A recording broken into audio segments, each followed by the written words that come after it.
maamulka magaalada Togwajaale ayaa maanta bilaabay olole ay ku banaynayaan wadooyinka xidhmay ee xaafadaha iyo suuqyada magaaladaasi Togwajaale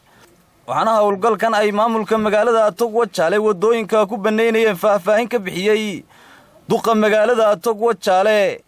Abdi Saleebaan Kooshin iyo gudoomiye ku-xigeenka magaaladaasi Mursal Nuux Ismaan xogayaha fulinta dawladda hoose ee degmada Togwajaale mas'uuliyiintaasi oo halkaasi ka hadlay ayaa waxa hadaladoodii kamid ahaa saaka halkan ka qabanay shaqo ballaaran waxaan furday ilaa 8 wado oo magaalada Togwajaale ah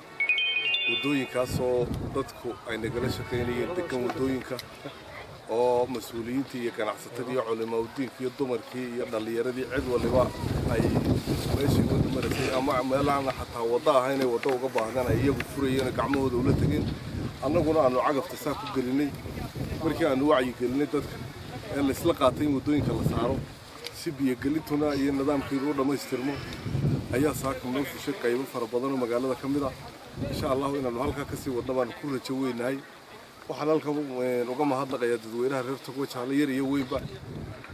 ganacsatada culimada waxgaradkeeda haweenkeeda dhalinyaradeeda dhamaanteed waxaan ugu mahadnaqayaa hawsha ballaaran ee shaqada nagala shaqeeyeen dawladda hoose waxaan halkan mahadnaqayaa ballaaran dawladda hoose oo si fiican iyaguna hawshaas u waday waxaan aad iyo aad ugu ducaynayaa ugu mahadnaqayaa dadka nagala qayb qaatay hawshaas ee faraha badan leh aan tiro lahayn barina nagala qayb qaadan doona ayaan aad iyo aad ugu mahadnaqaynaa imika waxaynu galaynaa in loo sameeyo toon baleenkii magaalada ayaa la gudagelayaa in wada kasta oo xidhan baa iyaduna waajiba in la furo si biyo-gelinta degmada Togwajaale ay u fududaato taasaan u sheegayaa bulshooyinka ku dhaqan degmada Togwajaale fariinta kale inuu gudbinayaa maanta waxa weeye waxay nagu soo aadan diiwaangelintii bay nagu soo aadan oo bilaabmi doonta maalin dhow waxaan u sheegayaa dadweynaha degan degmada Togwajaale waanu ognahay xuduudooda iyo sidii kaambeynada uga qayb qaataan waanu ognahay abaar culus baa sanadka dhacday ilaahay baanu ku baryaynaa inuu isagana madar khayr qabe wada gaarsiiyo caama deeqda ilaahay baa lagu dhirgaa waxaanu sheegaynaa degmada bulshada ku dhaqan degmada Togwajaale inay diiwaangelinta ku soo socotana ay u diyaar garoobaan waxaan ka dareeyaa tacsiibaan maanta ka dareeyaa tiiraanya leh oo shalay ka dhacday Gabiley iyo inta u dhaxaysa kala baydh waxaan leeyahay marxuumiintii halka ku dhintay ilaahay inuu naxariisto ilaahay aad quraan wuxuu ku leeyahay la yastaqdimuuna saacatan wala yastaakhiruun saacadu waqtigeeda kama hor dhacdo dibna ugama horeyso dibna ugama dhacdo laakiin digniin waxaan u diranaa wadayaasha dadka bila human being wada waayo dadka ay wadaan waa bila aadan weeyii